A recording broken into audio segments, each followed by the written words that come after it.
இன்று ஒரு மிக முக்கியமான நிகழ்விற்காக இங்கு நாம் கூடியிருக்கின்றோம்.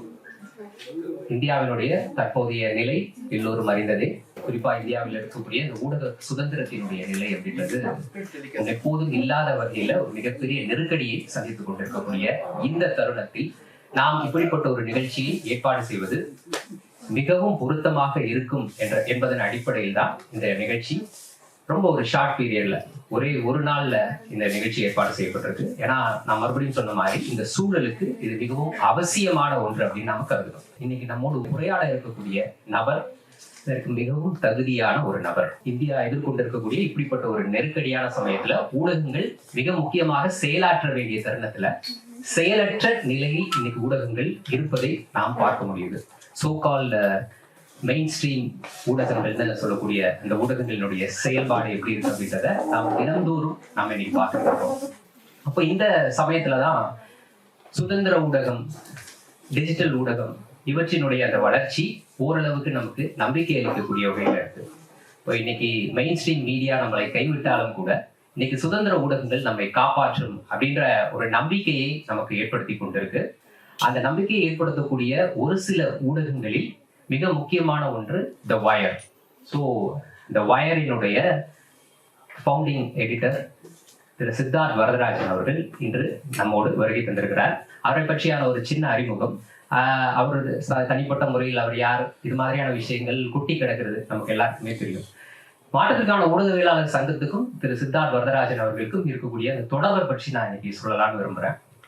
2011 தொடங்கி 2013 வரைக்கும் திரு சித்தார்த் வரதராஜன் அவர்கள் இந்த ஹிந்து பத்திரிகையினுடைய எடிட்டர் இன் சீஃபாக இங்கு சென்னையில பணியாற்றி கொண்டிருந்த அந்த சமயத்துல மாற்றத்துக்கான ஊடகவியலாளர் சங்கம் அப்போதுதான் தொடங்கப்பட்டது. அந்த காலகட்டத்துல 2011 இந்த சங்கத்தினுடைய முக்கியமான பணி இந்த துறையில் இருக்கக்கூடிய பத்திரிகையாளர்கள் எல்லோருடைய இந்த திறன் வளர்ப்பு அப்படின்றது ரொம்ப முக்கியம்.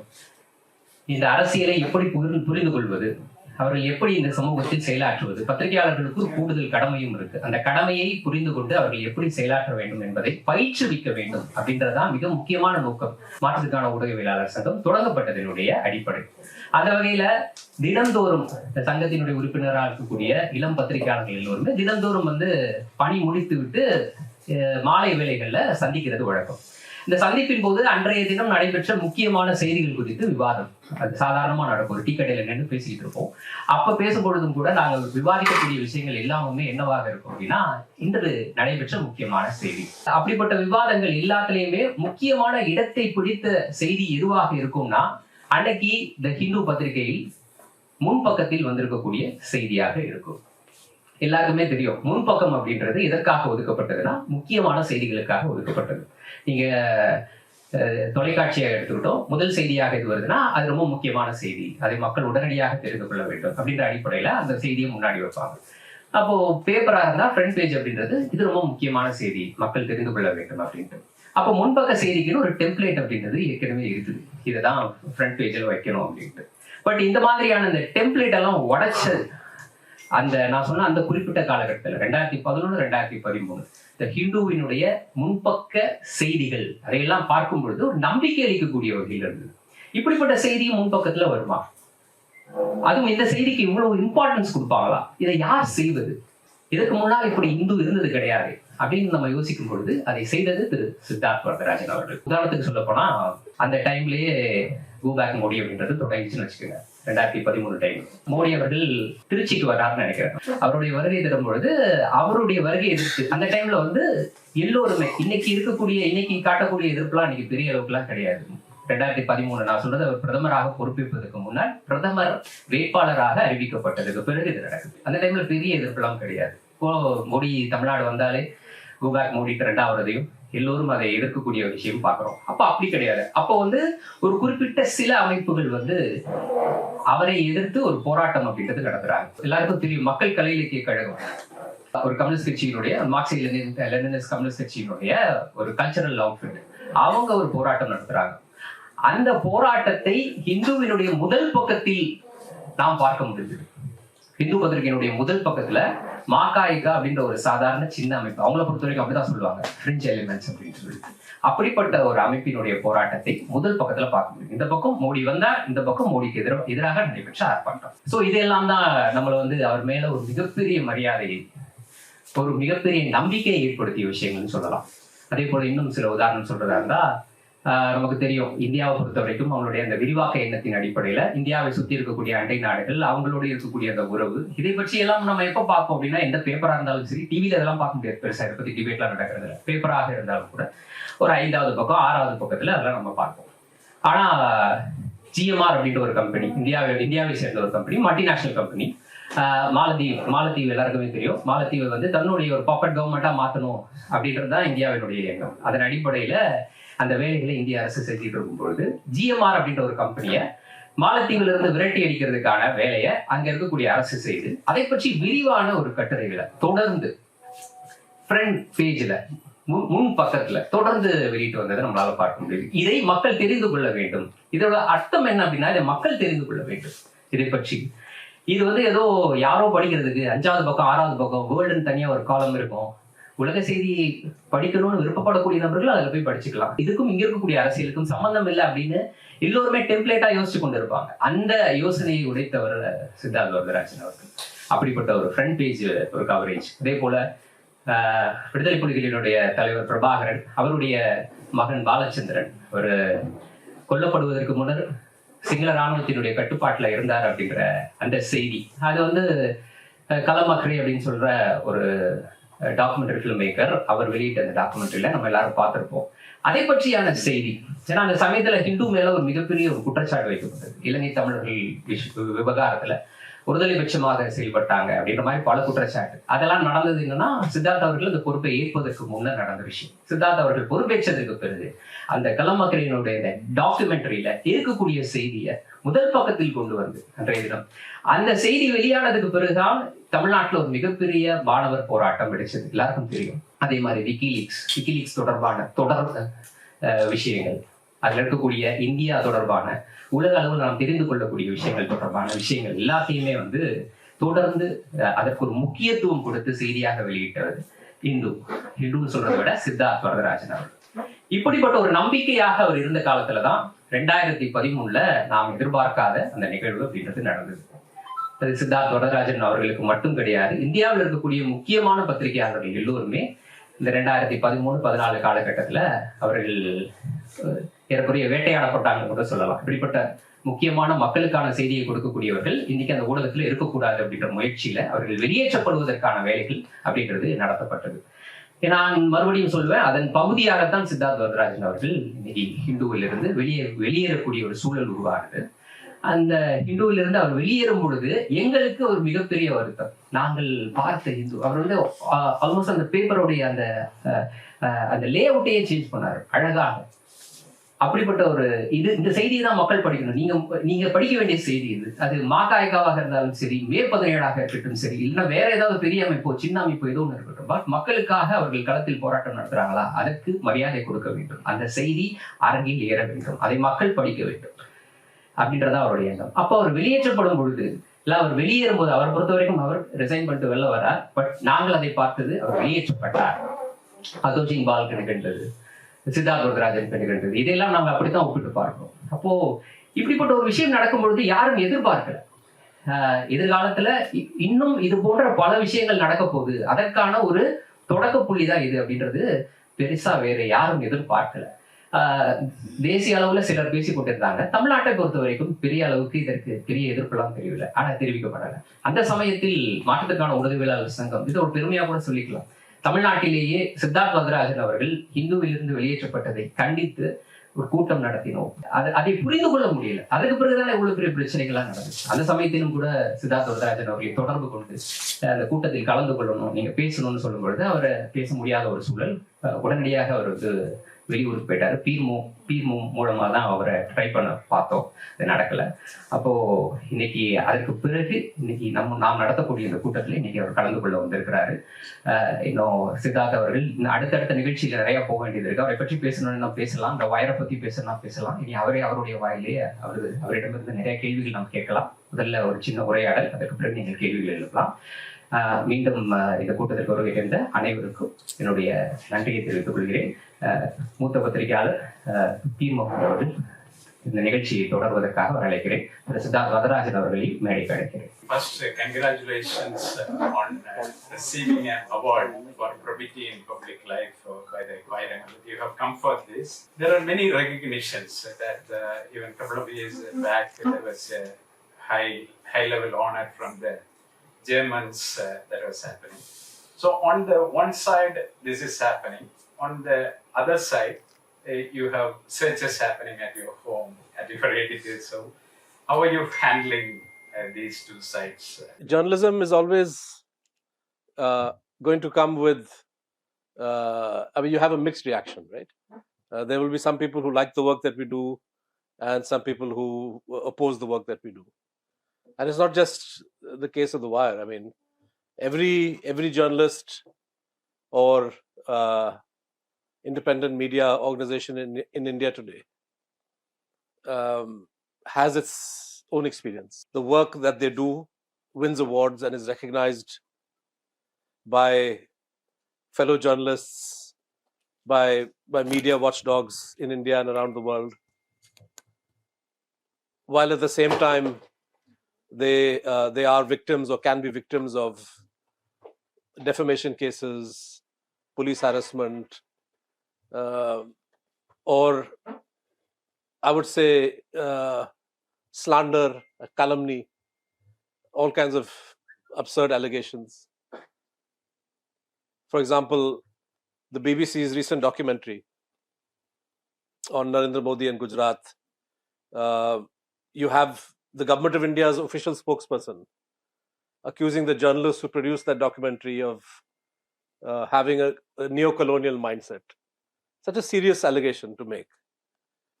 It's one thing to have a difference, and this is coming from the same government that lowered the Indian flag to half-mast when Queen Elizabeth died. And then they're accusing the journalists who made this documentary of being neo-colonial. And all kinds of other allegations have been made against them, that they are trying to incite Hindu-Muslim tension. So this is sadly and part of the occupational hazard, that along with the recognition that you get from readers, viewers, and your peers, there will be pressure, and in a way, we should learn to accept that pressure also as a kind of badge of honor, that we must be doing something right if those who are in power, or if the most powerful sections of society who traditionally do not like to be asked any questions, if they are getting angry and upset with us, then that's a good thing. Thank you. This time of global truth decay, as the former American President Obama has said, and a moral decline that we are seeing not just in India, but it is across the globe. So this idea of speaking truth to power is increasingly becoming difficult. As you just mentioned, the BBC documentary where the Digital Ethics Code of 2021 was the emergency powers under that particular rules were invoked. So how do we we have to go to the judiciary again now to challenge this. We got the Section 66A struck down in 2015. Now again in 2022, you have to fight with these new rules to get things done. How do we navigate these challenges imposed by the state? There is something specific and unique about it, but it is also part of a worldwide trend where there is growing intolerance towards independent media, critical media. I was reading recently, just last week, about a case in Finland where the leading newspaper of Finland, called Helsingin Sanomat. So it's like the Hindu of Finland, or the Times of India of Finland. So they had run a story about 4 years ago on questioning the Secret Service in Finland, raising some questions about it, and they published some documents, and they were taken to court for violation of the Finland's equivalent of the Official Secrets Act. And unfortunately, one journalist got convicted and fined. And this is in Finland. And we know that also in the United States, there is a lot of there's a renewed attack on media freedom when it comes to the confidentiality of sources. Or even if you look at the treatment that Julian Assange, you mentioned WikiLeaks in your introduction, and I'm very proud actually to have been part of the team. It wasn't just me. I didn't fully follow what you were saying in Tamil, but the Hindu was the publishing partner of WikiLeaks, and this arrangement began when Mr. Ram was editor-in-chief. I was chief of bureau in Delhi, and we had a team of about 8 or 9 people, and we worked in secret for 6 or 7 months to get all this stuff together. And it was a very proud moment for us that we were able to publish this material and to make responsible use of it. So it's very distressing. A few years later, when I became editor, and there was another proposal from the WikiLeaks organization, and I went to the UK to meet Julian Assange, and to see him virtually captive in the Ecuador, in the embassy of Ecuador. He had lost a lot of weight. He was clearly dispirited, because this kind of pressure takes a toll on you. And to think that 10 years later, that attack on Julian Assange still continues.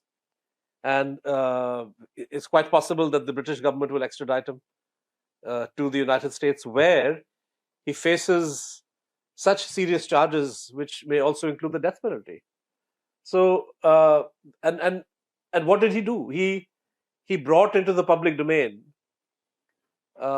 information that was clearly in the public interest.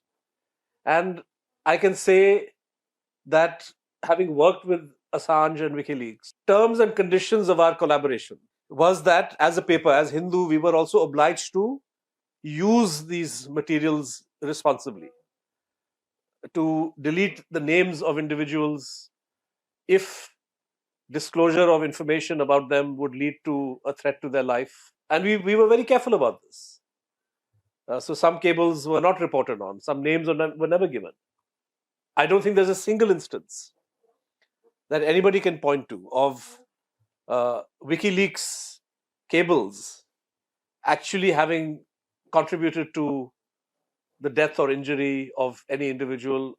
And I dare say, I don't think, yes, it undermined US foreign policy or US, the big power policy in many ways, because it exposed the inner workings.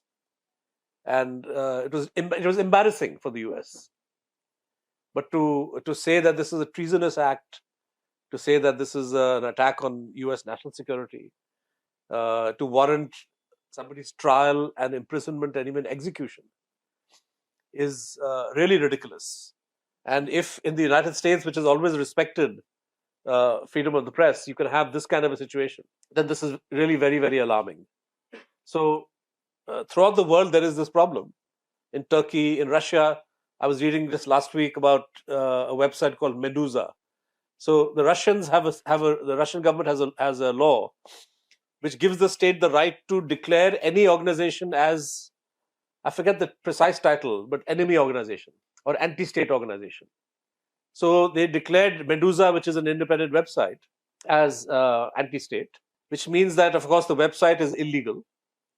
And anybody who, quote unquote, supports this website, either by donating some money or by writing an article or even by sharing an article, under Russian law could be liable for prosecution.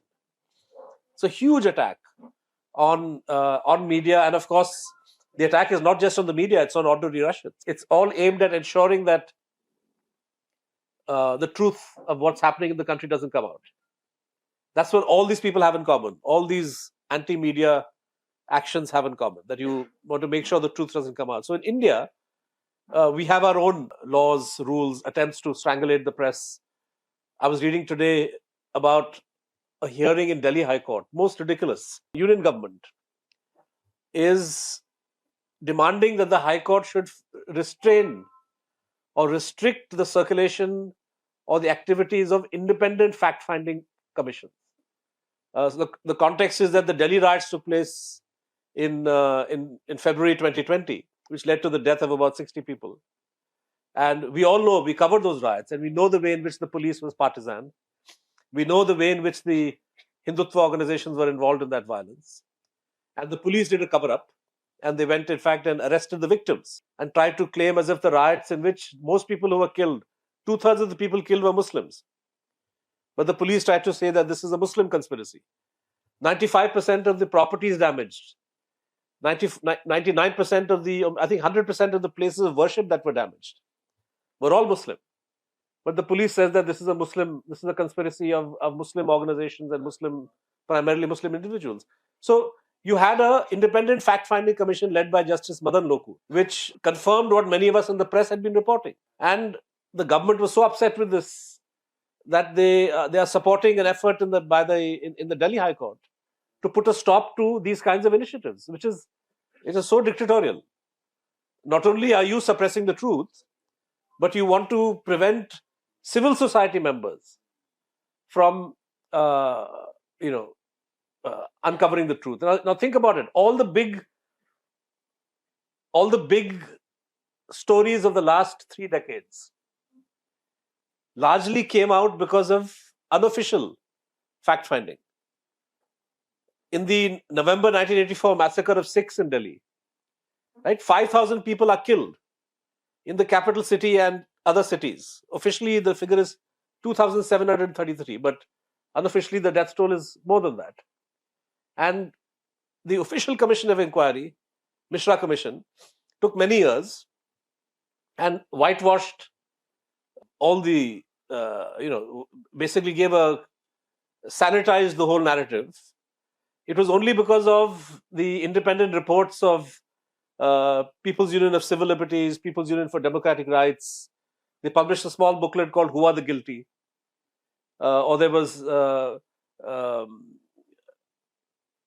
I think, Justice Krishna Iyer and Justice Tarkunde. There were some others who did similar fact-finding. There were 3 or 4 reports which brought before the nation the fact that this violence had been organized by Congress party leaders with the collusion of the police. And if you follow the logic of the Modi government, which is that these private unofficial commissions of inquiry are to be discouraged, they should be restrained, then the truth of 84 would never have come out, because the newspapers of the day didn't cover it. The fact is that the newspapers of the day essentially reported the government's version of what was happening. Today, you have a situation where at least the media is, a large section of the media is compromised. But there is a significant section of the media. And it's not a small section. Wire is one website, but we are just one of many websites that do not follow the diktat of the government. You have News Minute, News Laundry, Scroll, Alt News, Quint, and then you have newspapers. Whatever you may think about them, Telegraph, The Hindu, Deccan Herald, a lot of very, very good reporting, strong editorials. In 84, we didn't have that. Today, you have somewhat vibrant section of the media. Bulk of the media is horrible, at least nationally. I can't say about in Tamil Nadu, but the national English channels, the Hindi channels, virtually 100% of them are all compromised. And now the government has the IT rules, as you mentioned, as a means of shutting up that section of the media that is trying to do its job. It will astonish you to know that, of course, the striking down of Section 66A of the IT Act in 2015 was a very big victory for not just journalists, but I think for civil society as a whole. But it will astonish you to know that in the 8 years since the Supreme Court struck it down, the police continues to file cases under 66A. And the Supreme Court had to summon the chief secretaries of various states to say, how on earth are you allowing cases to be filed under a law that we have declared is ultra-virus, that it is unconstitutional. How can you still file cases? But the police is doing it.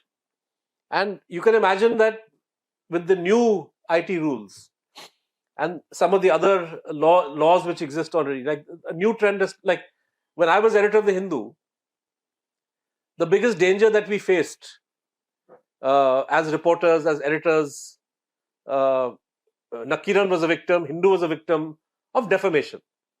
I remember virtually the first or second day that I became editor, a case was launched by the Jayalalitha government, criminal defamation case, because Nakiran had carried an article about beef or something, beef eating mommy, and Hindu had done a story about that, and she filed a criminal defamation case against Nakiran, against the Hindu, against Enram, and against our reporter, I think Kolappan.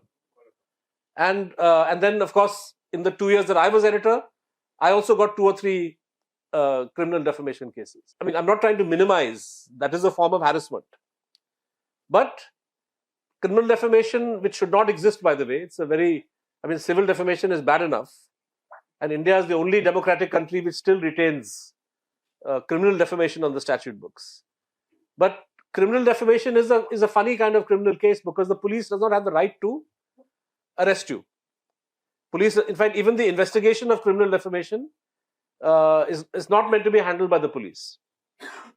But now, under the BJP, and unfortunately also in many states, there's a new trend of invoking criminal law against journalists.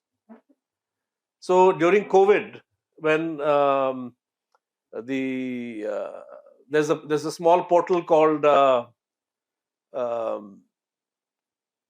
Simplicity, and they ran a couple of stories on how the ration shops during the lockdown had run out of food, and the Coimbatore police filed a criminal case against the publisher. His name is Andrew Sam Pandian, under the Epidemic Diseases Act, under the Disaster Management Act. It's ridiculous. And we tabulated, we ran a story that by the end of that lockdown, something like 60 or 70 journalists across the country had criminal cases simply for doing their job. In Himachal, in UP, in Gujarat, in Maharashtra. And in Maharashtra, there was a reporter who simply reported the fact that the railways had announced that we are starting a train for people to go home. And then I guess the railways changed their mind, or there was some confusion. And there was chaos, huge crowds of people gathered there. Nothing happened, nobody died or anything. You could say it's one of those unfortunate miscommunications. But the reporter who reported this, they filed a criminal case against him. They tried to blame him. And after the pandemic, this trend has continued. We ran a story about, in fact, many people ran that story about an elderly Muslim gentleman in Ghaziabad who was attacked by some gundas, some goons, rowdies. And they pulled there was a video of his beard being pulled. You may remember seeing that video. And he also claimed on the video, in interviews to people, that these people abused me and made me say various religious slogans which I did not like, etc. And people reported what the old man was saying. This caused a lot of embarrassment for the UP government. So they filed criminal cases against 4 or 5 Muslim journalists and public figures who had tweeted, including Sabah Naqvi, who is a freelance reporter, and against The Wire, and a couple of other people. So simply for reporting the claim being made by the victim of a crime, media and journalists were having cases against them for, and what was the charge against us? That you are inciting communal hatred. The victim of a communal crime is testifying about what he has experienced. As a reporter in good faith, you report that, and you get accused. Forget about the the chaps who attacked that gentleman, you get accused of inciting communal hatred. It's ridiculous. And so similarly like that, we had at the Wire cases filed against us in Rampur and Barabanki. In Delhi, of all places, senior journalists like Mrinal Pandey and Rajdeep Sardesai and Vinod Jose of Caravan had a sedition case filed against them because they reported how a farmer who had died in the protests of January 2022,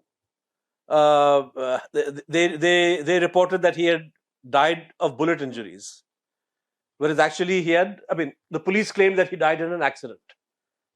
So instead of issuing a clarification or issuing a denial, like 20 years ago, if you did a story and the government disagreed with it, they would issue a strong denial and that would be the end of it. Now they issue a denial and then they file sedition case. It's outrageous. And, partly because of that misuse of sedition, blatant misuse of sedition law. And for lots of other reasons, the Supreme Court finally has said you can't use sedition anymore, which is a very positive thing. But with this government, one avenue gets closed, they find some other way to harass. And last year, in 2021, they came up with these IT rules, information technology rules, whose purpose is to strangulate not just digital media, but also the social media platforms whose importance lies in the fact that they are the distribution mechanism for news by smaller news organizations. Like the Wire has no funds to market. None of the websites I mentioned, or even the newspapers, have a great budget for publicity and marketing and advertising to push their stories. They rely on the democratic nature of social media, where if somebody likes a story, you may like a story, you tweet it, and your friends see it, they retweet it, and stories go viral. Or you share it on Facebook, or you share it on WhatsApp. And the IT rules created a framework where the government could direct social media companies to take down links. And the second part was created a framework to direct websites like ours to delete stories. And they did this under the guise of so-called reader grievances. So every website is obliged to appoint a grievance redressal officer whose job it is to receive complaints from so-called readers who are upset about something. And it should be very obvious in this tech-savvy political world where every party has an IT cell with thousands of people. It's not difficult to generate grievances or to fabricate reader complaints. But as a website, under that IT rules, we are obliged to respond to that reader grievance within 48 hours. And if the reader is not satisfied, so let's say we did a story, as the Wire did, explaining exactly what the BBC documentary contained. So if the IT rules were applicable, we went to court along with others and got a stay on that. So that's why those rules don't apply to us. Right now they're stayed. But if the rules had not been stayed, then some reader who's actually a BJP guy could complain to the Wire first that this story is no good. It hurts my sentiments. You are attacking my prime minister, etc., etc. And when we say no, sorry, the story is absolutely fine, that reader has the right to escalate the matter to the government, where an interministerial committee will then discuss that and take a decision as to whether the reader is right or we are right. And they would then have the power to direct the Wire to delete that story. Now, how is this possible in a country that has freedom of the press? Freedom of the press under Article 19 is subject only to reasonable restrictions, which have to be specified in law.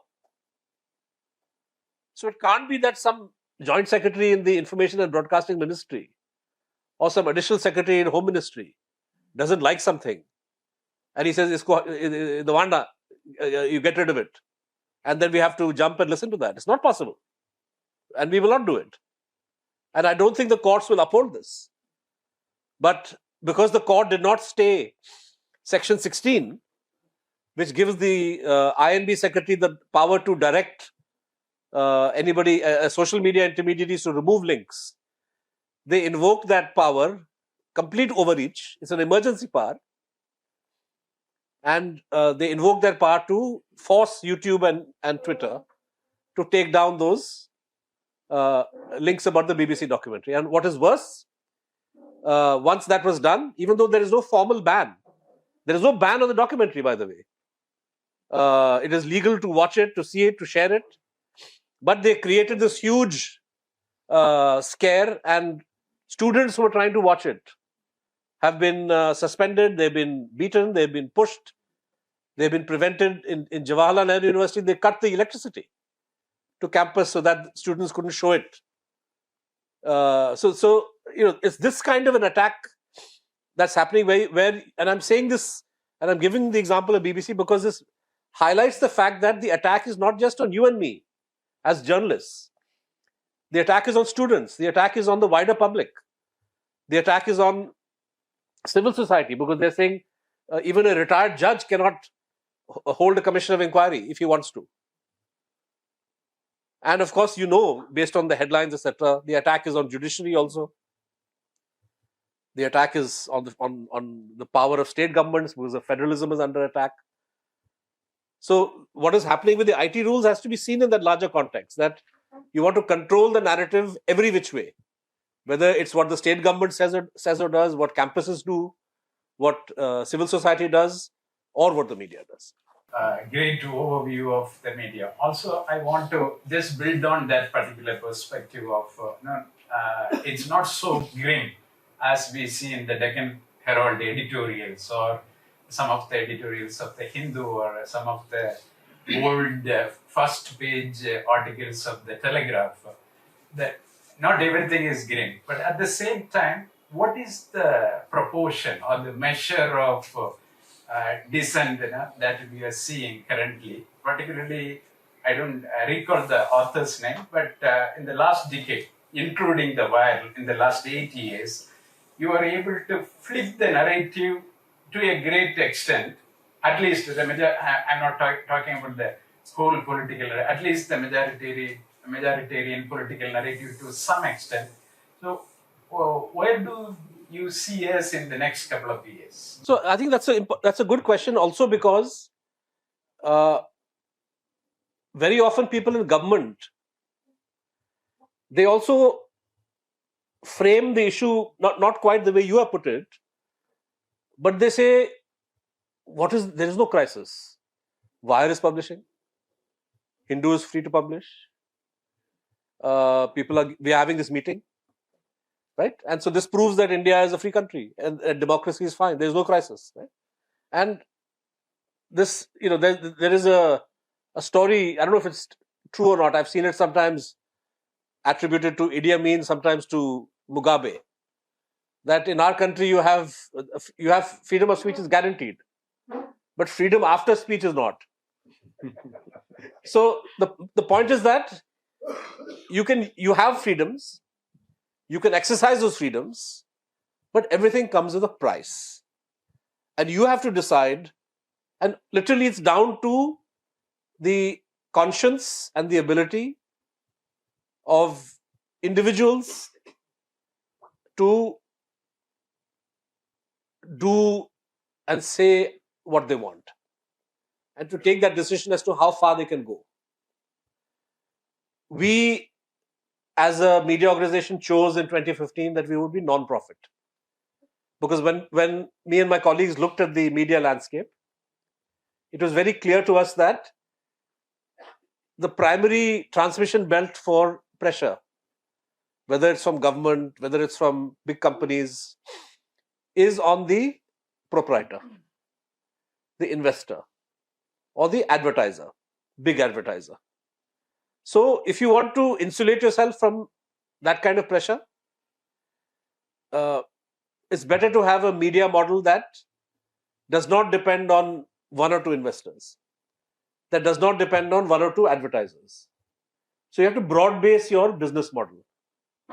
And in an ideal world, since a free press exists to serve the needs of a free people, it is the free people themselves who need to guarantee the financial viability of free press.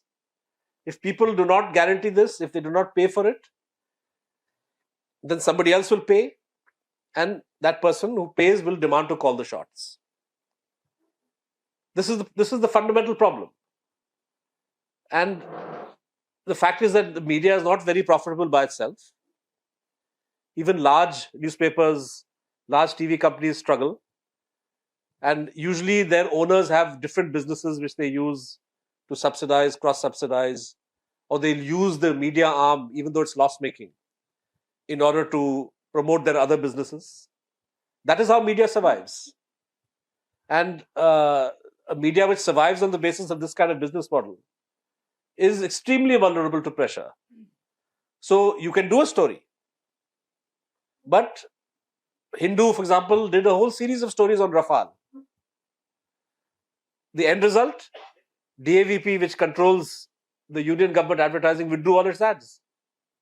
Now, Hindu is a large enough paper to survive that. Same with Telegraph.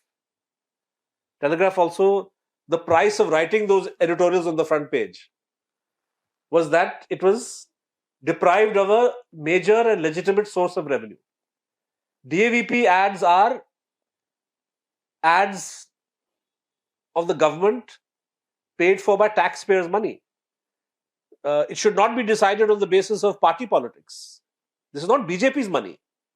This is not DMK or ADMK's money, if I'm talking about state advertising. Or it's not Mamata Banerjee's personal money. This is taxpayers' money.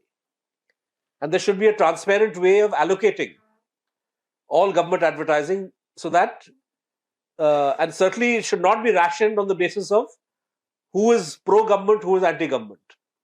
But that's the reality. So there is a price to pay. Bhaskar Group did a series of stories. Now, Bhaskar Group is not a group that was known for very bold coverage. But during COVID phase 2, second wave in Uttar Pradesh, they broke a major story by investigating all the different cremation grounds, and were able to show how the actual death toll in UP was much, much more than what the Uttar Pradesh government was claiming. And everybody applauded Dainik Bhaskar. They got awards. I was in Bombay recently where Dainik Bhaskar editor got the Red Ink Publication of the Year award, very prestigious award. But 6 weeks or 8 weeks after those stories, you know how the income tax people landed up at Dainik Bhaskar Group. Not to investigate the paper, but they said that your bosses also have a coal mine, they also do other businesses, there is some ghapla there. Of course there is ghapla. There is ghapla everywhere. Virtually every company, you will find problems in the bookkeeping of every organization. And the government makes a strategic choice that which account books are we going to open and when. So you can have some organizations. Now, I'm not going into the rights and wrongs of what the Hindenburg Group has said about Adani. It's beyond the scope of this discussion. But it is astonishing that you can have a report of this kind, which is, in a way, seen as credible enough by investors around the world that you have massive selling of Adani shares. After all, I could put out a report saying that the Reliance Group is about to go bankrupt. But the market is not going to sell shares simply because I put out a report.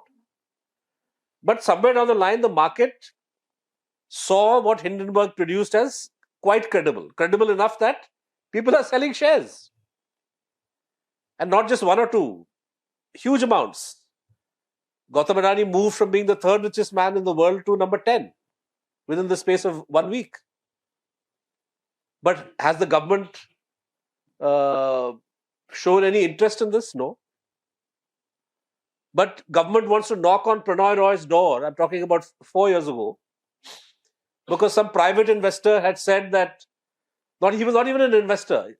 Some private persons questioned why a private bank, IDFC, had discounted one of the loans that they had given NDTV.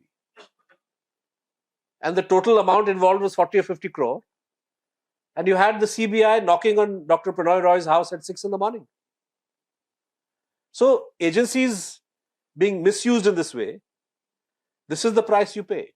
So on paper, of course, everybody is free to write what they want. We are having this meeting. But the wire, we have paid the price with cases, multiple cases. We paid the price with it becoming more and more difficult to raise money. And everybody's pays the price one way or the other. So which way are things going to go? That's what you're asking. My sense is that if the IT rules are allowed to stand, particularly this new and highly dangerous proposal that if the PIB or any government department declares a certain news to be fake, then that news has to be deleted. It's ridiculous.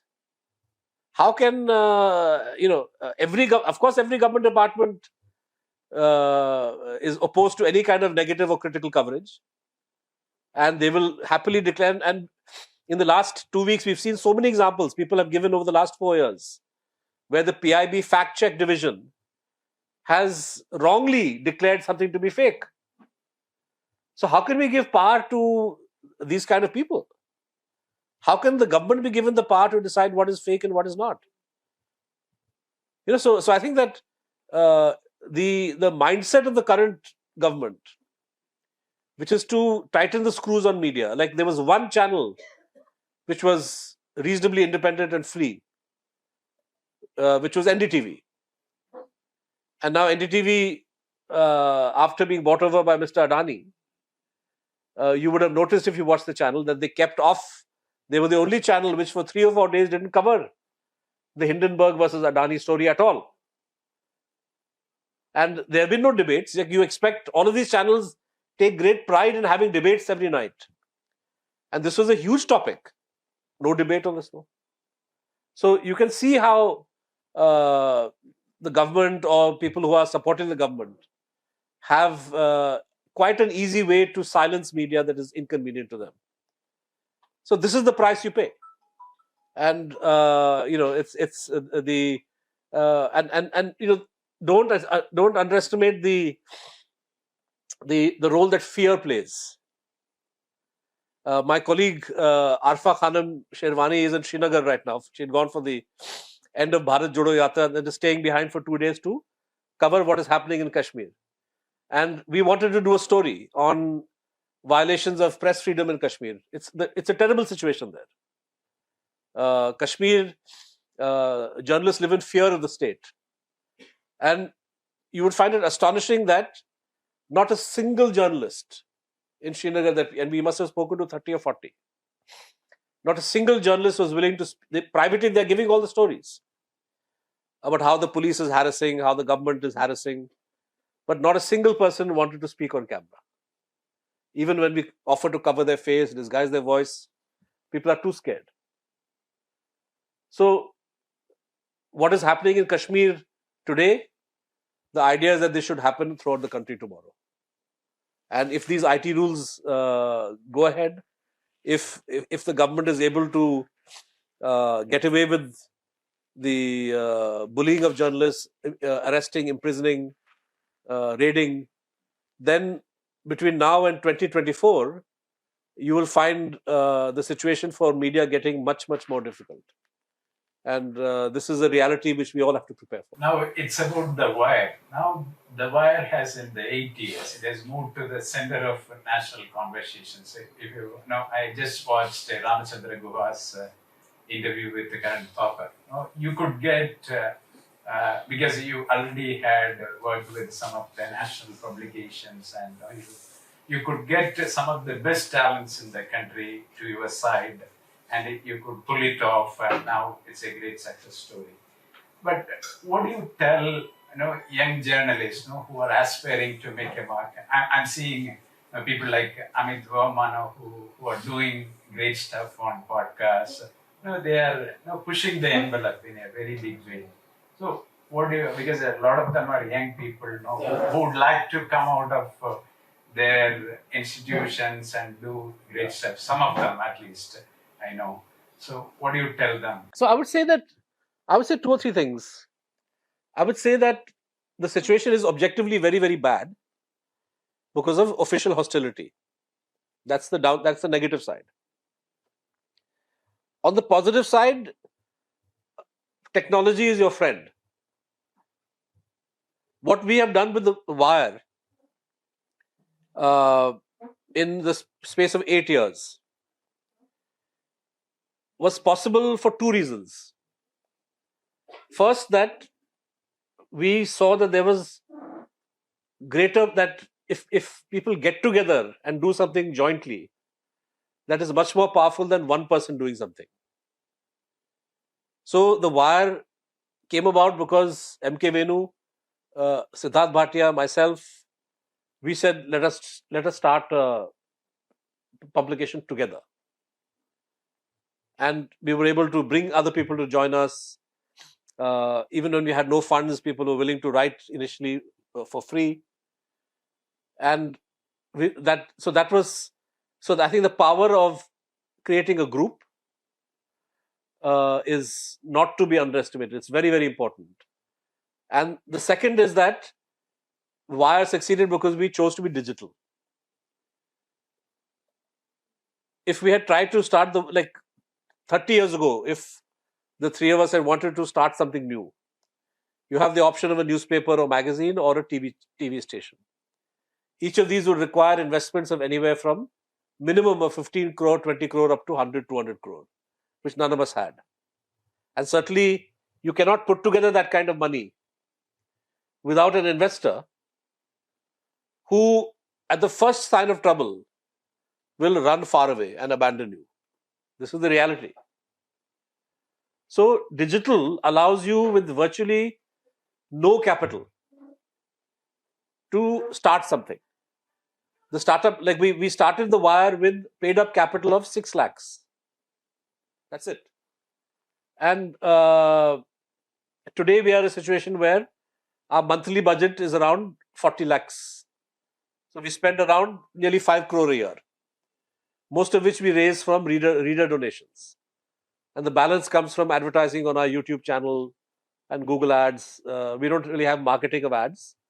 Whatever automatic ads Google puts, we get some money for that. And we're able to raise and function on this basis. Of course, growing is a challenge. How do we go from being a 5 crore a year company to a 10 crore a year company? Difficult. And we're working on that.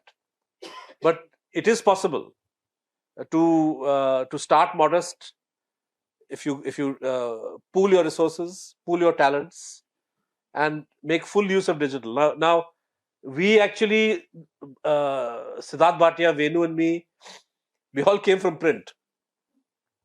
I at least had the benefit of being editor of the Hindu, where I saw myself as editor not just of a newspaper but also of a website. And I used to pay a lot of attention to the Hindu.com, the website. But even then, the main focus was on the newspaper.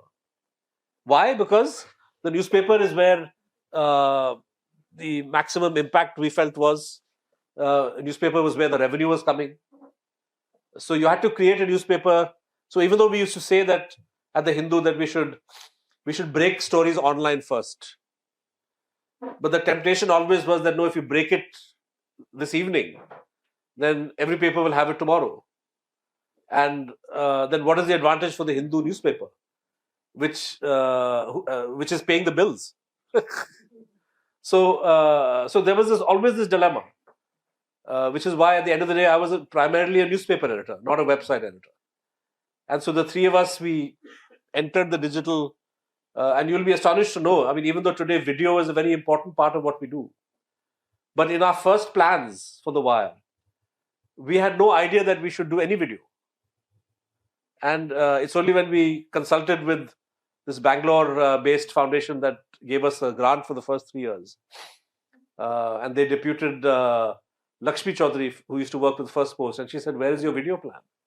And I said, "What video?" And she said, "No, you have to have video." And I said, "But we know nothing about video." So then she said, "You have to hire somebody." So we hired a young boy who understood a little bit of video, and then we started video. And then we were lucky to get Vinod Dua, who was this well-known Hindi broadcaster, to start doing programs for us. And then Karan Thapar got associated, Arfa Khanam Sherwani, some big names got associated. And today we have more than 4 million subscribers to our YouTube channel. We're one of the biggest YouTube news subscribers outside of the television stations. And so, this is a great, but those of you who have not come, I mean, I gather that this is largely a TV association. And, so you're perhaps much better placed to exploit and to use multimedia storytelling in a digital, through digital platforms than we ever were. And I think that understanding the medium, finding ways to tell stories, and packaging them well, so that you get the best out of Instagram, YouTube, or other video platforms. There's enormous amount of scope. Your problem will always be business model, etc. But as long as you have modest aims, I mean, let's face facts. None of us are, like, we've all read about people who are getting 1.5 crore salary, 80 lakh salary, 1 crore salary. We are never going to be those people. Nor should we. Because once you get that kind of a salary, it becomes very, very hard to not get seduced or not be forced to compromise. You get sucked into that system. I was talking to some friends who have left NDTV, and I was asking them, what about this person? What about that person? Are they also going to jump ship? And they said, no, that person, he has financial commitments. He feels he can't leave right now because this, and so this is what ties you down. So if you have somewhat modest expectations, and I think there's never been a better time for young journalists or freelance journalists to actually make their mark.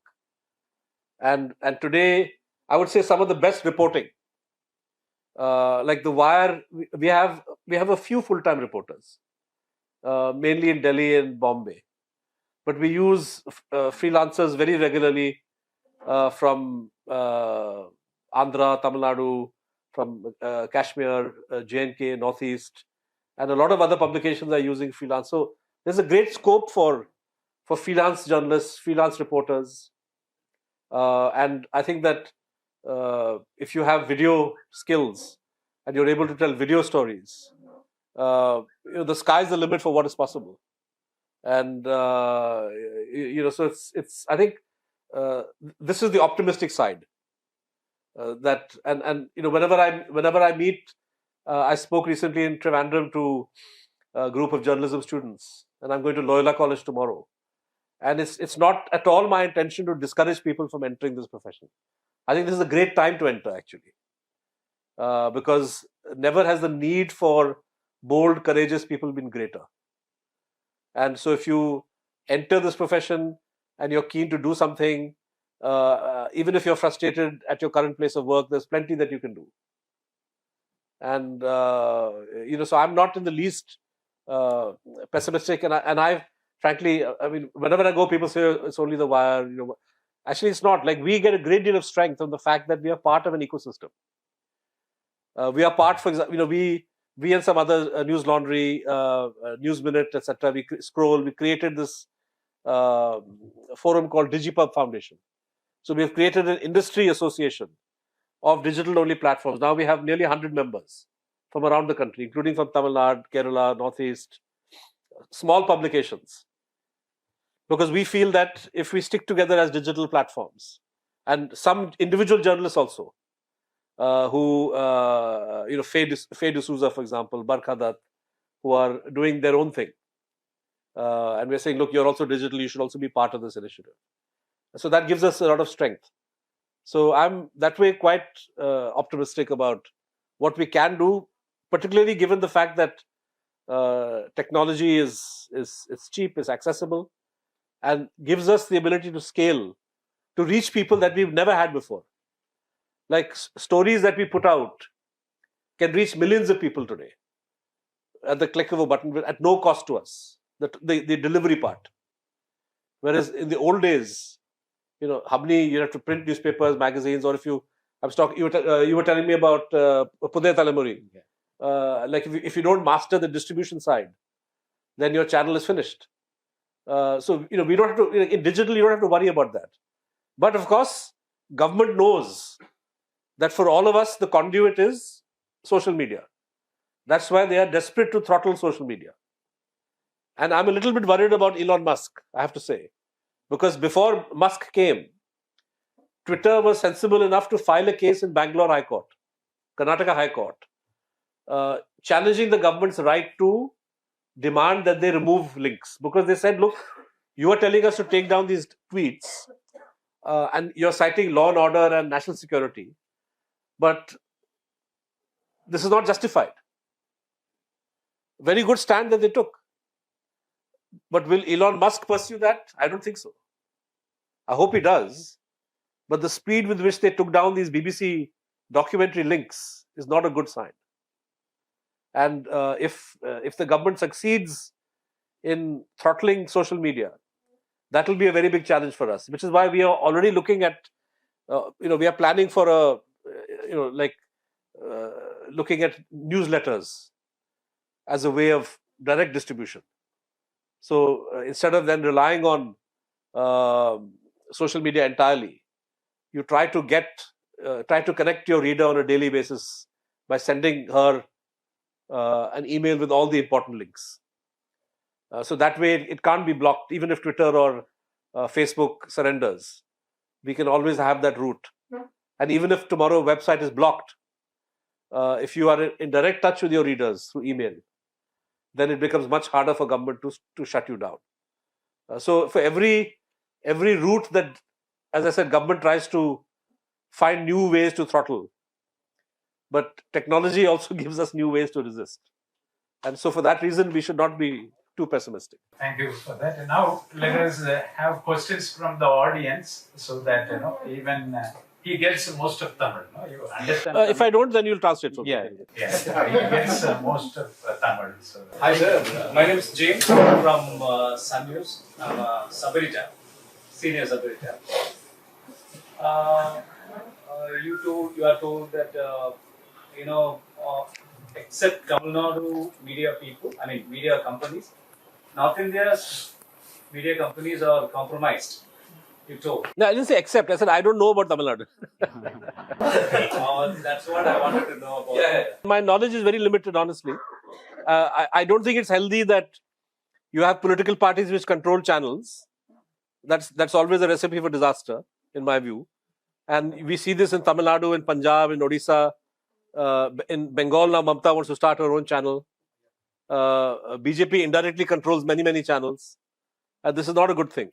Do you have any idea that Tamil Nadu media people should go in a particular way, and how they are going now?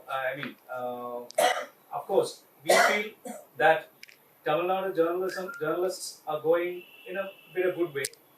And do you have any idea, or do you have any suggestion that giving to the Tamil Nadu journalists to go on this way, or to take this part, to come, or to take all the truth to come up? So I can only speak at a very general level, James. That I think this gathering is a wonderful gathering because it's brought together people from all different channels. I wonder if at the level of management this kind of solidarity is possible. Probably not. But it's important. Again, I don't know of the extent to which individual journalists are harassed here. I hope it's not as common here as it is in UP, say, or in Jammu Kashmir or Maharashtra or anywhere else. But if and when journalists are targeted for doing their job, I would say even if they are with a different channel, even if that channel is aligned, so let's say it's a DMK government right now, and JR TV reporters are, some attempt is made to prosecute them. I think it's important for the media community to take a stand on principle. Like, I became very unpopular with many friends 2 years ago when I criticized the manner in which cases were filed against Arnab Goswami. Now, I don't like Arnab Goswami, I don't like the work he does, and I've never hidden this fact. But for one program, which was an obnoxious program, I'm not sure if it was a crime, and I'm not comfortable with criminal cases being filed over programs. That's my fundamental point of view. But even if Congress in Chhattisgarh decides that they want to file a case against Arnab because he said something about Sonia Gandhi, when you have 6 cases filed in different courts for the identical issue, using identical language, it's very clear that this is harassment. There's no two ways about it. There's no debate here. The idea is to harass the fellow. And I don't think that's a good thing. Because this tactic, which was used against Arnab Goswami, and in a very foolish way, it took the Supreme Court hardly half an hour to say that this is rubbish. That how can one program lead to 6 identical cases? How can he be expected to run to Bikaner and Nagpur and Chhattisgarh and Punjab? So we are going to club all the cases together, and they gave Arnab Goswami relief. But by doing that, they showed a way for other parties to behave in a similar fashion. So look at the way that Mohammad Zubair was harassed. And BJP was cleverer than Congress. Instead of filing 10 cases for that same one tweet, that honeymoon hotel, Hanuman hotel, that tweet, instead of filing 10 cases, they said, Acha, we'll file this case, then we'll open a money laundering case, and then we'll look at other complaints that people have filed in Barabanki and Lakhimpur and so on. And as he got bail in one case, the next case was opened. It's much more clever. And they succeeded in keeping Mohammad Zubair in prison for nearly 2 weeks. And I publicly, I think I criticized, I said, I had the decency to stand up for Arnab Goswami when he was unfairly targeted. People like him should defend Zubair. They don't. In fact, they are encouraging the attack on Zubair. Right? So I think this principle that you defend journalists when they are under attack, regardless of what their view or ideology is. And I think that's an important principle. I'm not sure that answers your question because, as I said, I don't know the too many specifics of the Tamil Nadu situation. But this Coimbatore case, for example, should have been taken up by all of media when this website was being targeted during COVID time. But sadly, the media doesn't do that. And at the Wire, for us, it's very, we are very, whenever we hear of cases of journalists being targeted, we do feel it's important to report it, to highlight it, so that the public is aware.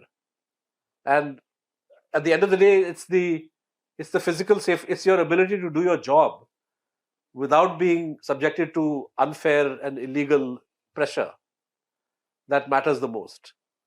So I would say that is one important kind of aspect of journalistic solidarity that will help us all if we are large-hearted enough that even if there's a reporter we don't like and we don't like the story that person did, and maybe it's a wrong story, but if there is abuse of state power, then that abuse has to be condemned.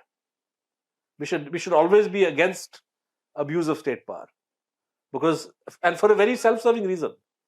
because that abuse will tomorrow happen against us. What about there is a lot of incident against the press since from independence. But we don't have a powerful organization of owners or editors. For example, this Information Act, the Editors Guild of India has filed its objections to it. Why we are not having an all India body? Because you are from Delhi and you know the Delhi circumstances, and from all over India. The attack against the press is not reciprocated in an all India level. For example, Kapan, who has been arrested in UAP, he haunts there. Even he cannot execute his bail. The magistrate went on leave. He was attending some functions or others. See, this attack, you said the cases against, about 260 cases filed against us in beef eating Mami case throughout Tamil Nadu against Nakir. See, this is not reciprocated well in an all India level basis. Why there is no all India level based reciprocation when the journalists were attacked or anything done by the central government? I feel it is not there. That is the only vacuum where the central government can operate and penalize, like Chhattisgarh government did against Arnab Goswami, as you said. See, why there is no body? Why there is no teeth for Press Information Bureau? Why it is not formed? That's a good question. You have media bodies. The owners have what is it called? The Indian Newspaper Society, INS. Broadcasters are divided. So there used to be one body, the News Broadcasters Association, Standards Authority, or News Broadcasters Association.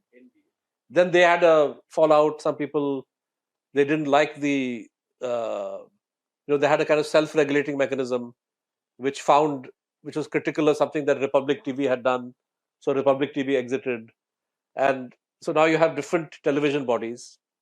And I think that the worst thing that we saw was when these IT rules were formulated. The fact is that it affects everybody, because everybody has a website. So timesofindia.com will suffer as much under the IT rules as the Wire will, or as republictv.com will. But what these proprietors did, so-called legacy media, they went to meet Anurag Thakur and said that, sir, you leave us out of this, because we already come under Press Council of India or the Broadcasting Authority of India, etc., etc. So don't cover us in this. And luckily, government didn't agree to that. But it was a very foolish stand. Instead of fighting the IT rules unitedly, they thought that they could somehow escape. And now with the latest, this PIB business, fact check, this is something which will affect everybody. So I was pleasantly surprised when Times of India invited the Wire's editor, Seema Chishti, to write an op-ed, to write an editorial page article on this PIB fact-checking rule.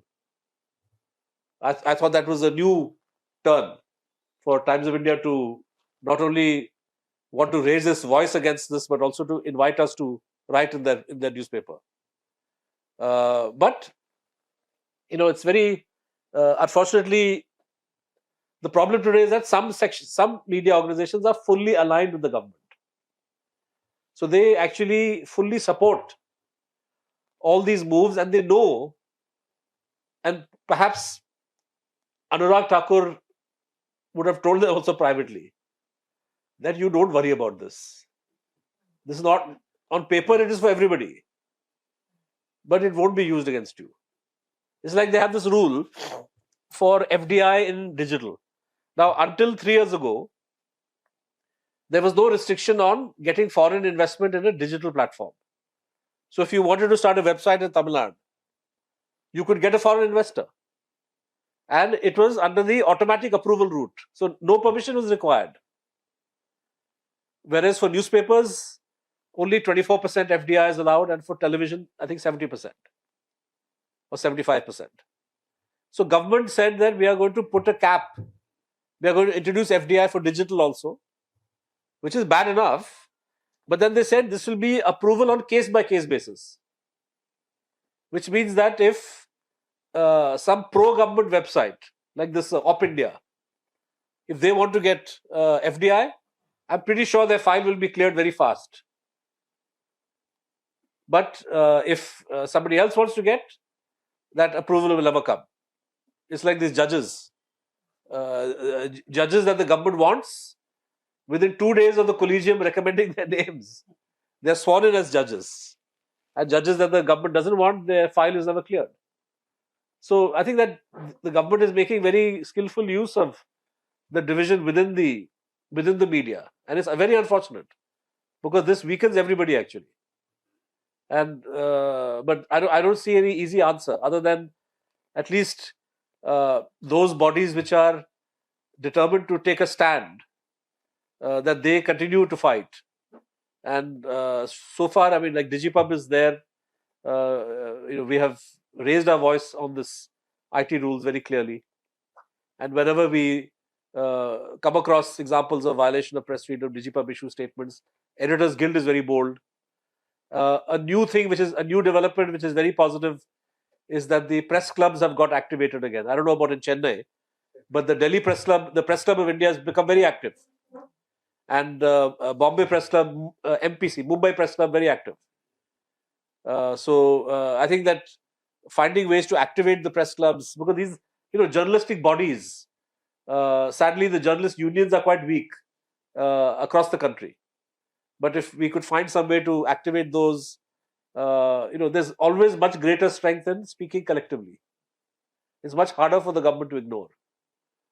And I think that's what we have to somehow strive for. And I think that this kind of an association is a very positive. I mean, the fact that this meeting was hardly called with 1 or 2 days' notice, and the fact that so many of you have come to take part in this discussion, shows that there is a lot of, eagerness to work together, and that's a very good thing. One of the young activists, you said that you are facing cases in Wire, and you also said you have an organization of digital media platforms. Do you fight the cases unitedly, or you face the cases, if you have a case against Wire, you fight it, and if you have a case against Scroll, they fight it? So you have any united So the cases are all filed individually, right? So there's little scope, like we cannot intervene in a case against Scroll, say, right? And similarly, a case against us, we have to fight it out, right? But what Digipub does, and this is something that we are working on now, is to create a mechanism whereby publications that cannot afford legal help or need legal advice, we put together a panel of lawyers across the country. They work pro bono? Yeah, the idea is that they would work pro bono or just for the filing fees, whatever the basic fees are. And there are lots of lawyers who have come forward to say that we are willing to help. And similarly, the Press Club of India has put together a panel of 10 or 12 lawyers who have said that we are willing to fight media cases pro bono. So this is a very positive thing. And Digipub is, this is an issue very close to our heart. And particularly a lot of the individual or freelance members, they are the most vulnerable. Like some guy who has a YouTube channel and is working by himself or herself. Tomorrow, if a case gets filed, it becomes very difficult for them to resist. And the very sad thing is when people decide not to fight. Like, I'll give you an example. I was contacted by a young filmmaker. I won't give his name here, but he had made he's from South India, and he had made a short film on Jammu Kashmir about disappearances. And he wanted our help to publicize it. And I said, look, it's a great, he was putting it up on his YouTube channel. I said that we will give a link to it. And we did an article, we reviewed it. And 3 weeks later, YouTube took it down. And I said, what happened? The link is not working. And he said, yeah, they took it down because Government of India filed a complaint. So I said, well, I'll connect you to these 2 lawyers and they will take it up for you. And but then the person, he said, no, I'm afraid that I'm working on another project now. I'm afraid that this will get compromised then. So let me not, let this be.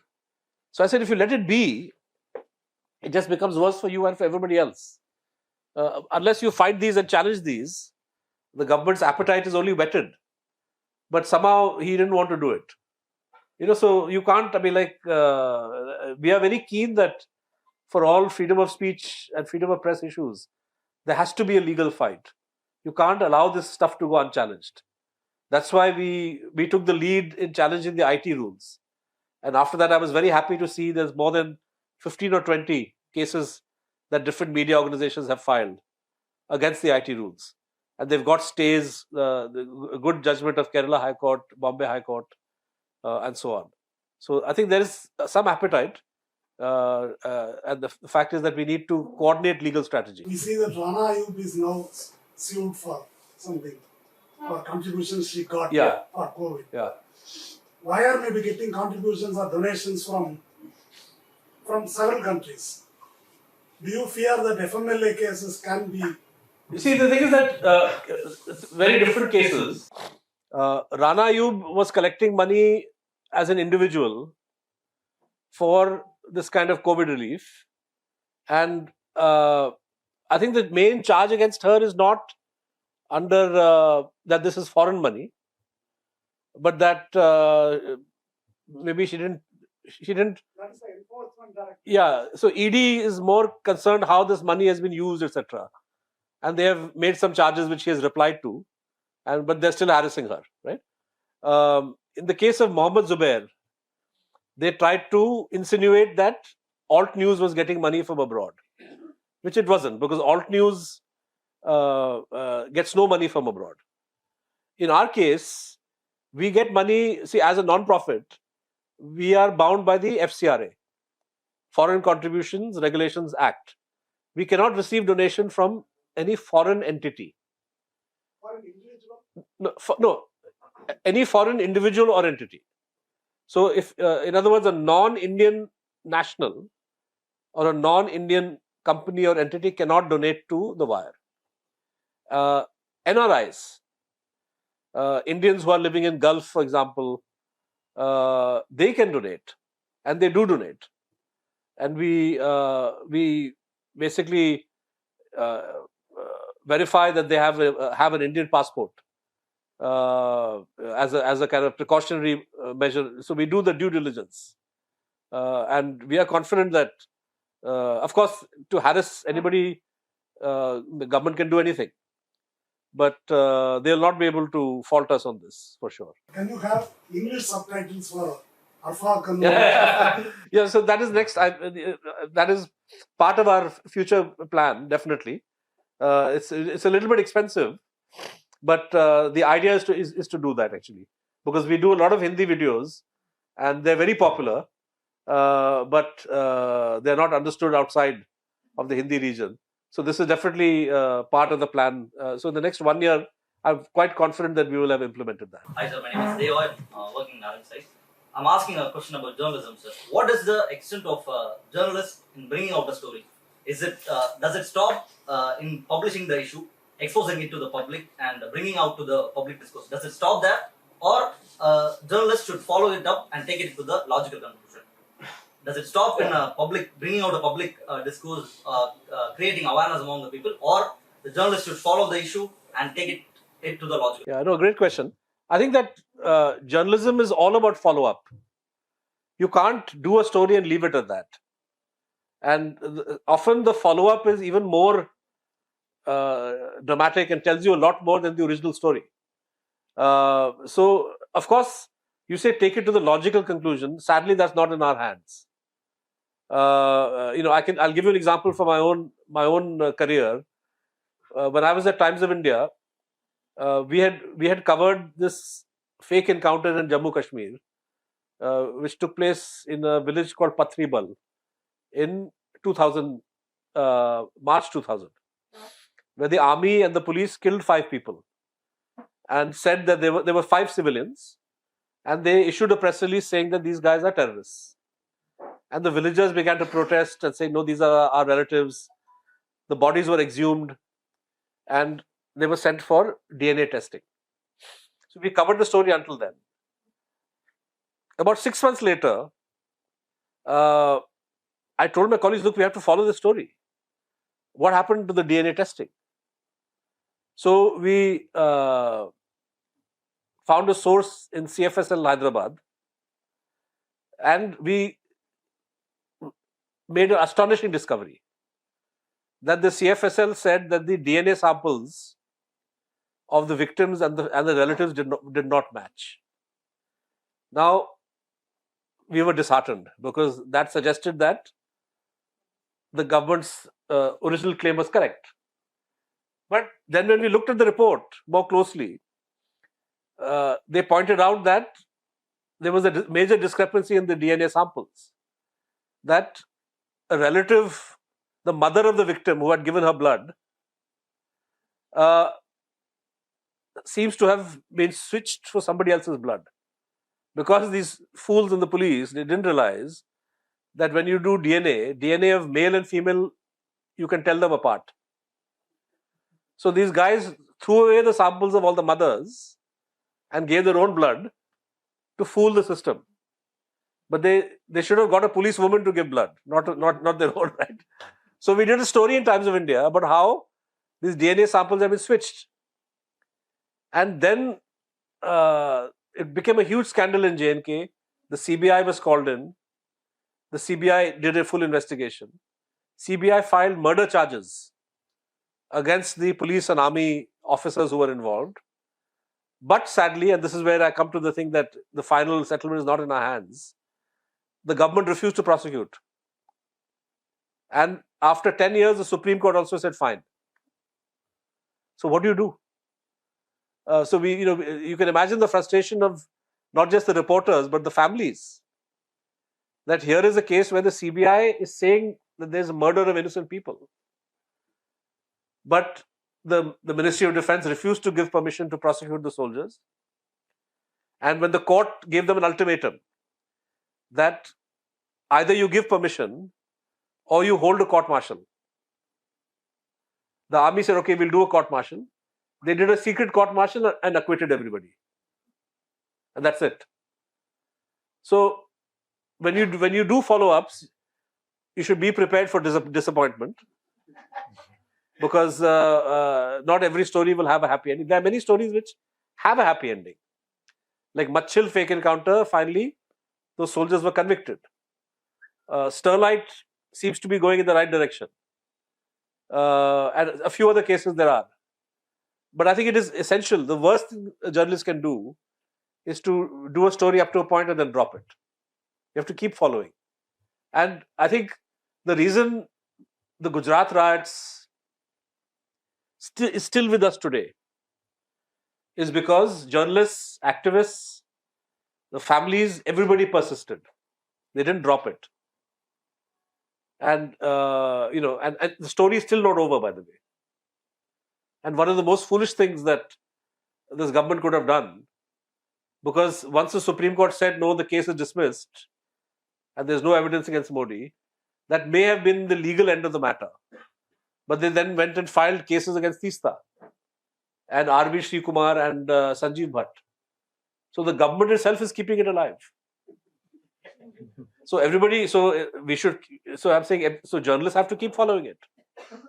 No matter how much. Don't we get kicked out of the heavy competition here, sir? Issues keep rising up daily. When we keep following on certain issues and coping up with the but there has to be multitasking, in the sense that every journalist I know has 6 or 7 stories cooking. Some are on the front burner, some are back burner, some are in the oven, some are put in the fridge, right? So you have to be an expert at managing that. And it's a very good discipline to have a file of your stories, and every now and then you open that file and say, hey, what's happening with this? and you will make discoveries. You will and you will find that these stories all have a life of their own. So it's a very good journalistic discipline to follow.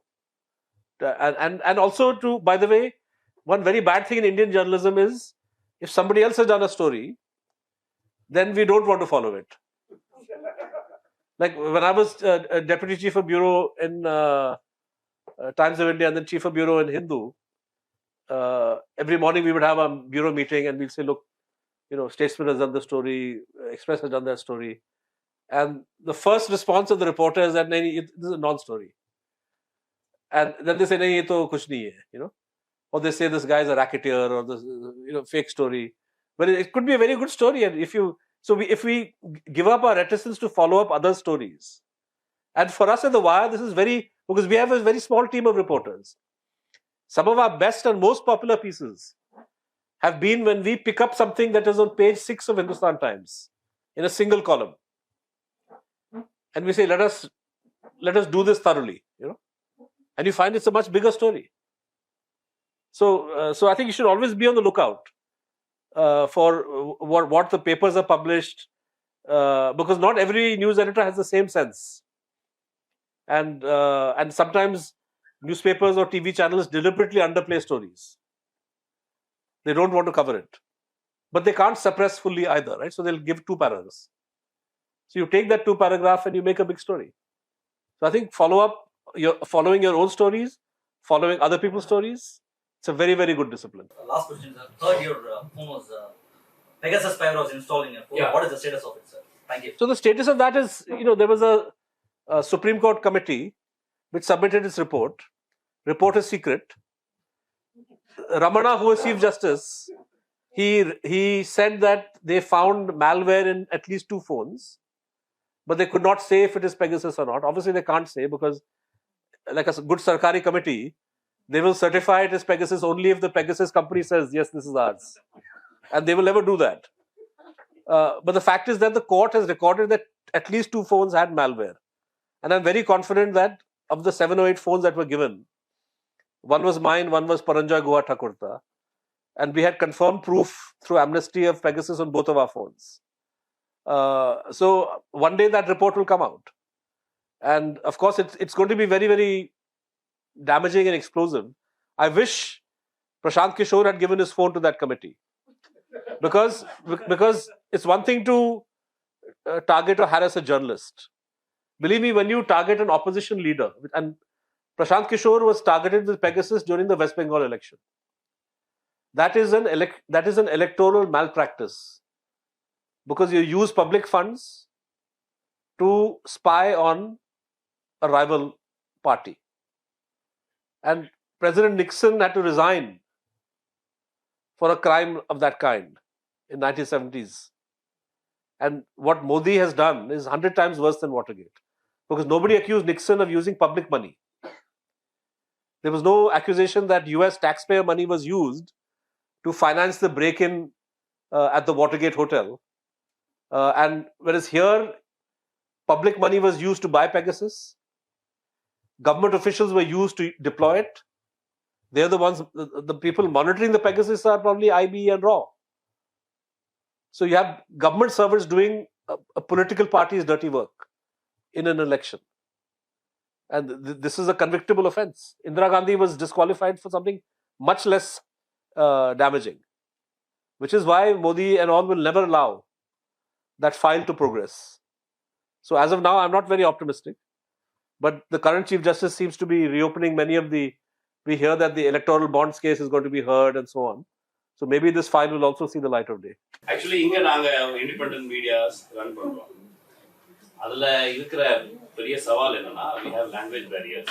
இப்போ தமிழ்ல சொன்னா எங்களுடைய border வந்து தமிழ்நாடு, கொஞ்சம் Tamil language தெரிஞ்ச பசங்க மக்கள் அவங்களோட இருக்கோம். இங்கிலீஷ்க்கு அவங்களோட எல்லைகள் பெருசு. ஹிந்திக்கும் அதே மாதிரி ஒரு பெரிய border இருக்குது. இப்போ அங்க நடக்கிற நியூஸ் இங்க வரணும் அப்படின்னு சொன்னா பெரிய கம்யூனிகேஷன் கேப் இருக்கு. பெரிய communication gap.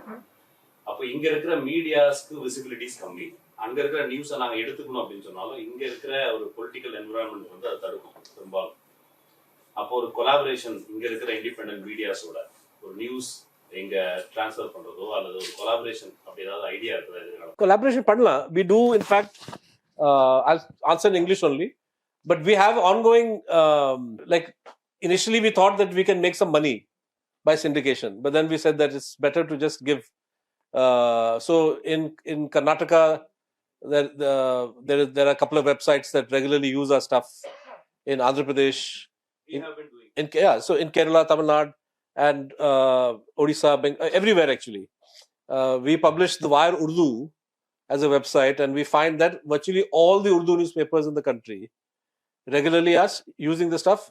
Very often they don't even give credit, which is fine. I mean, it's not fine, but what do you do? You know. So we are open to collaboration. So similarly, we use quite a bit of like occasionally when there's a story. I'm trying to think of the name of the website in Karnataka, Pratidwani. So sometimes we've asked them to give us a story. There is a website in Gujarat called Vibes of India, run by Deepal Trivedi, and we regularly use their stuff. They take our stuff, and we collaborate with Dawn in Pakistan. We collaborate with the newspaper in Nepal, with Irrawaddy and Mizima, who are Burmese media. So we are very open to that kind of collaboration, and I think most, like I know Scroll would also be quite happy with that. So in the Explore Panla, like so you yeah, absolutely. So you can write to us, and we can even sign an agreement, you know, where we are able to allow legally allow you to use that stuff. I mean, the only hesitation may be simply that there's a certain amount of legal exposure, in the sense that like a lot of stories have to be worded very carefully. Like in English, you have to say alleged corruption of Adani, right? So if in the Telugu translation, that fellow drops the word allegedly, and then Adani cites the Telugu story to sue me, then that is the problem, right? So there has to be some trust and confidence in publication. But I think that this idea of collaboration is very important. Particularly, I would say, since this is the TV group, it would be excellent because we are constrained right now. We can't afford PTI and all this ANI stuff. So if you are able to access footage, then we can put together stories, from across the country. And so there's a lot of scope for this, which I think it would be good. We can have this discussion actually later, and through email we can develop something of this. It's a very good idea. I'm MC Rajan. Given the current situation and the majoritarian narrative, is gender diversity in newsroom and caste diversity in newsroom is helpful? And in the emerging digital media, how far this will take? No, I would say gender diversity is already a reality in many places. I can't speak about the Tamil language newsrooms, but in many of the English publications, or even in a place like Kerala, where there's a lot of sexism, it's a very patriarchal society. But I was amazed at this event I went to in Trivandrum the other day. There were maybe 50 journalism students, of whom 40 were women. So I think women are coming forward. The only problem is that women in leadership roles are still very few and far between. I think in the lifetime of Indian newspapers, Hindu, I think Deccan Chronicle, and Hindi Hindustan, I think 3 papers have had women editors, which is pathetic, if you think about it. So I think that media organizations have to solve this problem proactively of not just gender imbalance, but not just at the horizontal level, but also in the hierarchy, to make sure that it's not a male-centric leadership.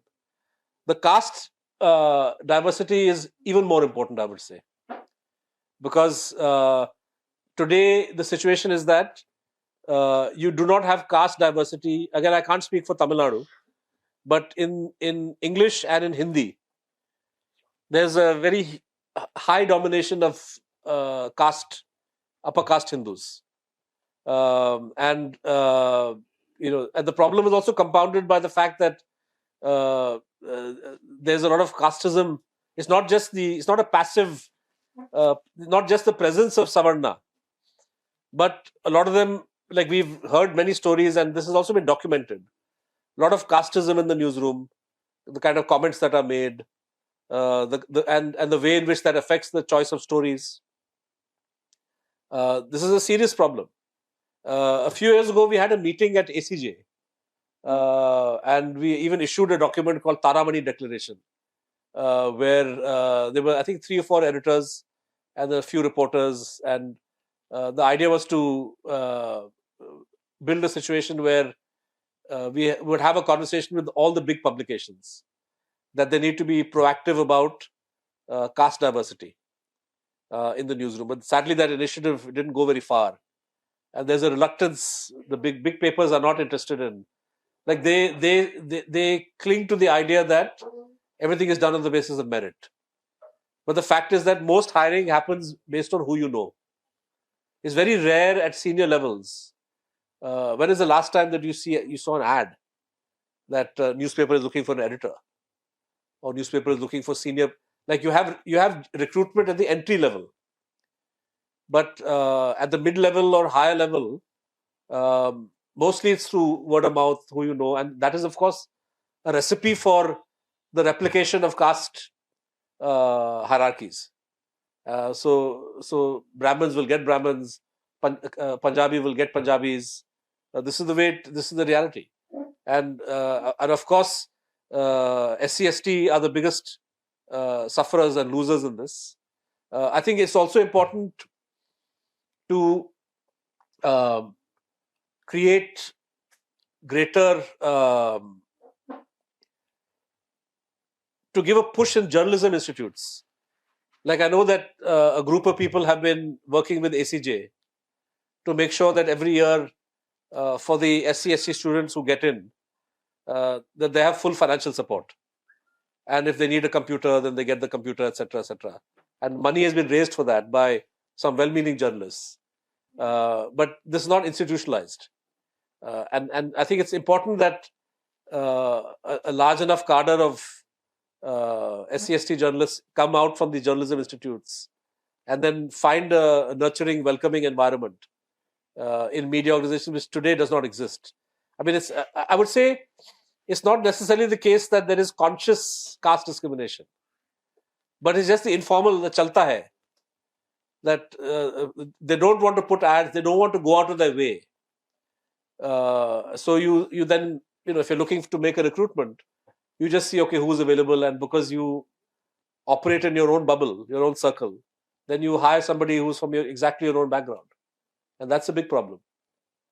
So I would say that regardless of communalism, you said in the context of, this is a general problem. I would say regardless of the communal atmosphere or not, the fact, and in the US, there is a conscious, beginning from the 70s, the American Society of Newspaper Editors took a decision that there needs to be workplace diversity.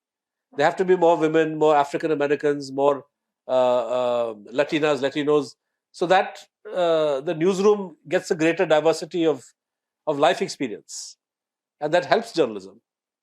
And I think another problem is that there should not be a kind of ghettoization of beats.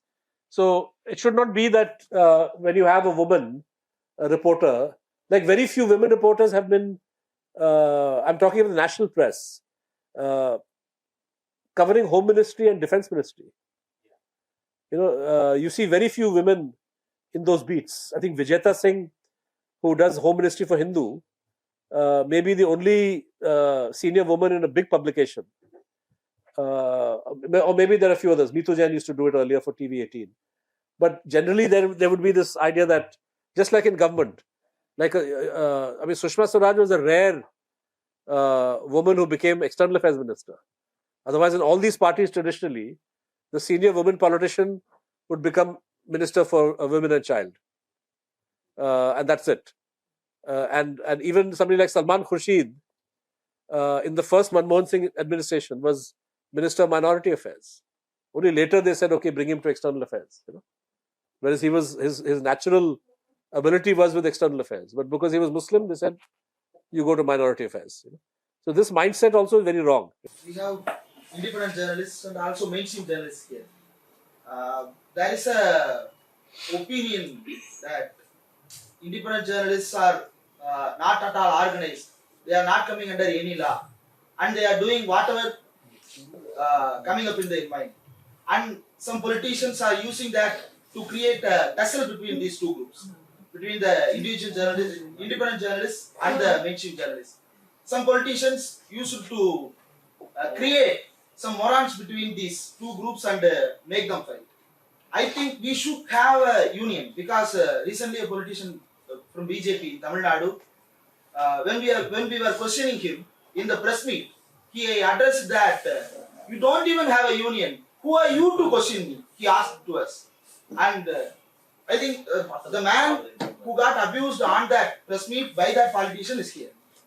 So we are continuously being abused.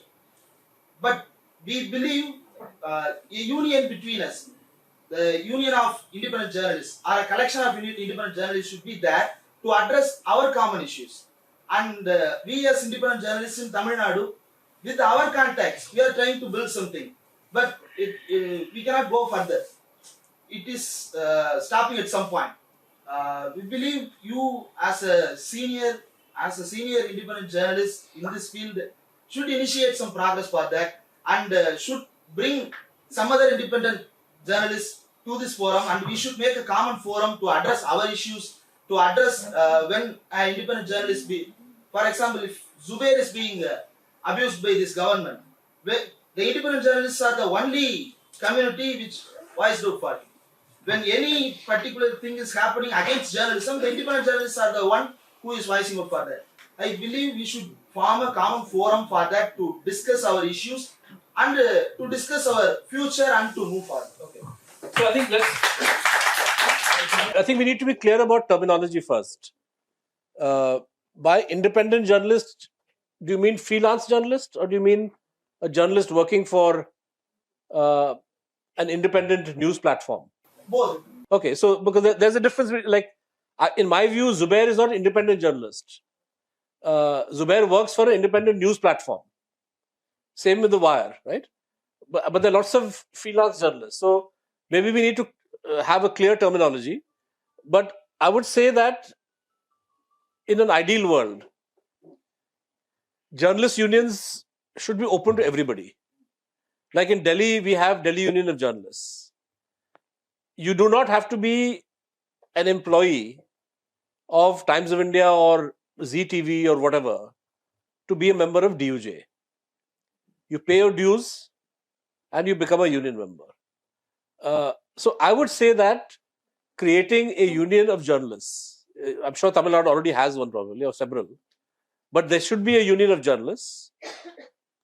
Think about whether you want to restrict it to so-called independent journalists or freelance journalists or whatever.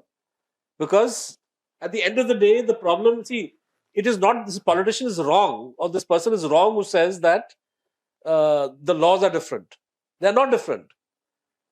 In fact, these IT rules was created by the government on the fiction that we want to create a level playing field. That newspapers have the PRB Act, Press and Regulation of Books Act, and so if law is one, then maybe the union should also be one. And honestly, I don't know the situation with the press corps in Tamil Nadu, but it is essential that there should be a union of journalists, working journalists. Whether you are working as a freelancer, whether you are with a small publication. I was told that one of the reasons this association exists is because the newspaper journalists are not very friendly towards the television people. See, this is all self-defeating, because you can only resist attacks on journalism coming through the misuse of those same laws if you do it unitedly. So that would be my advice, that there should be some serious effort This is beyond what the wire can manage, frankly. But I can certainly, I will try to read up a little and understand what is the situation vis-a-vis journalist unions in Tamil Nadu, and then maybe see if I can make some constructive suggestions. Yeah, now time for நினைவு பரிசு சிறப்பு விருந்தினருக்கு நினைவு பரிசு அளிக்க மூத்த பத்திரிகைகளை யாரெல்லாம் அழைச்சிட்டு வரீங்க? Thank you. Thank you. These are very wonderful and very innovative. Thank you. Thank you. Thank you. Thank you so much. Thank you so much. You just stay on. I think they have a vote of thanks by Manikandan. Okay. Okay. Digital ஊடகம் எதிர்கொள்ளும் பிரச்சனைகள் மற்றும் சவால்கள் கலந்துரையாடல் நிகழ்ச்சிக்கு வந்திருந்த அனைவருக்கும் நன்றி. அருமையான கருத்து பதிவு அனைத்து தோழர்களுக்கும் நன்றி. உரையாடலை சிறப்பாக நடத்திய மூத்த பத்திரிகையாளர் பி சாருக்கும் ரொம்ப நன்றி.